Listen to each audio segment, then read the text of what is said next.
Bog te nije zaboravio i možeš da nastaviš da veruješ u njega.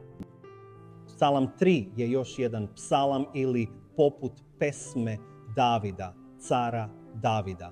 To je iskreno i duboko izražavanje Davidovog pouzdanja u Boga usred mnogih neprijatelja i problema. Psalm započinje Davidovim priznanjem postojanja mnoštva neprijatelja koji se dižu protiv njega, izražavajući svoje nepoverenje i osjećaj da čak i Bog izgleda udaljen iz njegovog života.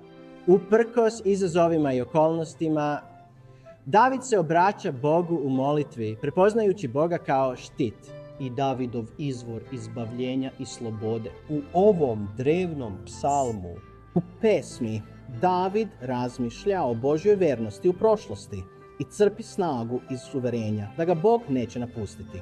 on opisuje Boga kao Onoga koji podiže njegovu glavu, simbolična ideja obnove i božanske podrške. Slike korištene u psalmima 3 živo prenose napetosti između prijetnje neprijatelja i Davidove promjene. u sposobnost Božje zaštite, pesma završava izjavom o pouzdanju i poverenju u Božje spasenje. David izražava uverenje da će Bog odgovoriti na njegove molitve i ostvariti oslobođenje ili spasenje. Ukupno gledano, 3. poglavlje psalama jasan je prikaz vere usred teškoća, ilustrujući Davidovo oslanjanje na Božju nepromjenjivu ljubav i zaštitu u suočavanju s izazovom.